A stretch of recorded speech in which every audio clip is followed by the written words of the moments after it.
పరమేశ్వర స్వరూపమైన సభకి నమస్కారం. తరువాతి నామంలో స్వామిని కాల అన్న నామంతో కీర్తిస్తున్నాం. కాల అంటే పరమశివుడు కాలానికి కాలుడు, కాలాన్ని తన ఆభరణంగా ధరించినవాడు, కాలాన్ని జయించినవాడు, కాలానికి అతీతుడు, కాలం పట్ల శాసనాన్ని కలిగి ఉన్నవాడు. అంతే తప్ప కాలానికి తాను వశపడి ఉండే స్వభావం కాడు పరమేశ్వరుడు. మనకు కాలం వెళ్ళిపోతుంది అన్నదానికి గుర్తేంటి అంటే సూర్యచంద్రులు రెండింటి సమన్వయం చేత మనకు కాలం అనేది నడుస్తూ ఉంటుంది.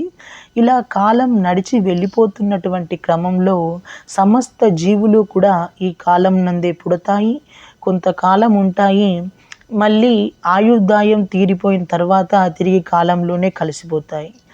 మనం అంటే ఈ జీవుడు శరీరాన్ని పొందడానికి గల ప్రధానమైన కారణం ఎవరు అంటే మన్మధుడి బాణాలు ఎప్పుడైతే తల్లిదండ్రుల పైన పడతాయో తత్ఫలితంగా శుక్రశోణితములు కలవడం వల్ల జీవుడు శరీరాన్ని పొందడం జరుగుతుంది.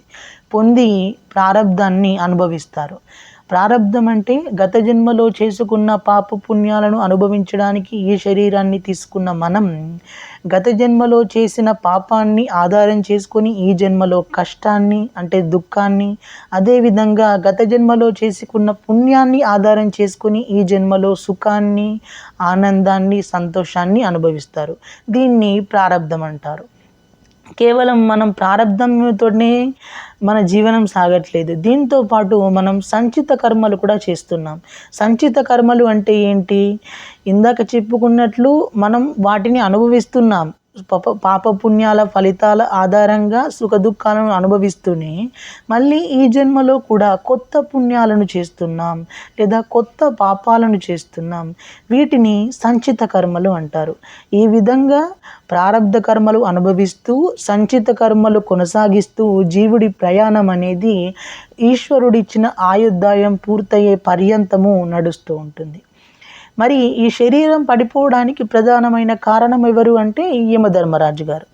యమధర్మరాజు గారి యొక్క పాశం ఎప్పుడైతే జీవుడి పైన పడుతుందో అప్పుడు జీవుడు ఇంతవరకు తాను చేసిన పాపపుణ్యాలను ఆధారం చేసుకొని తిరిగి ఉత్తమగతుల్ని పొందడమో లేదా హీనోపాధిలోకి వెళ్ళిపోవడమో లేదా ఈశ్వర ఫలితంగా కర్మలను ఆచరించి భక్తితో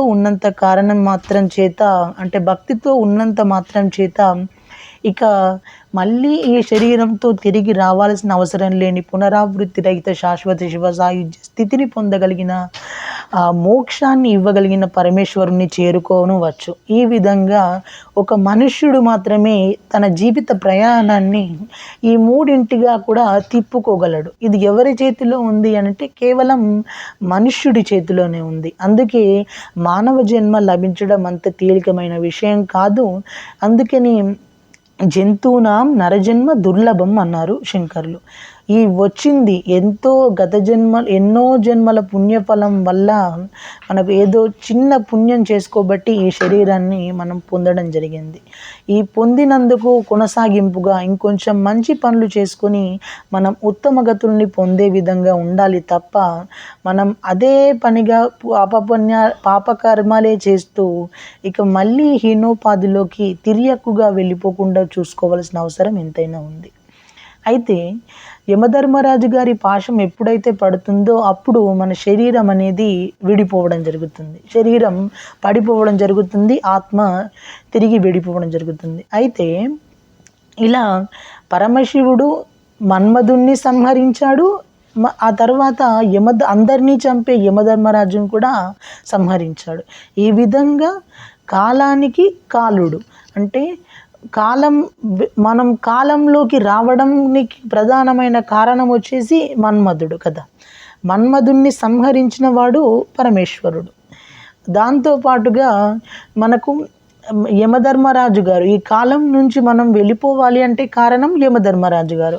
యమధర్మరాజు గారిని కూడా చంపిన పరమేశ్వరుడు కాబట్టి ఈ రెండింటిని చేయగలిగిన సమర్థుడు కాబట్టి స్వామిని కాల అంటున్నాం మనం.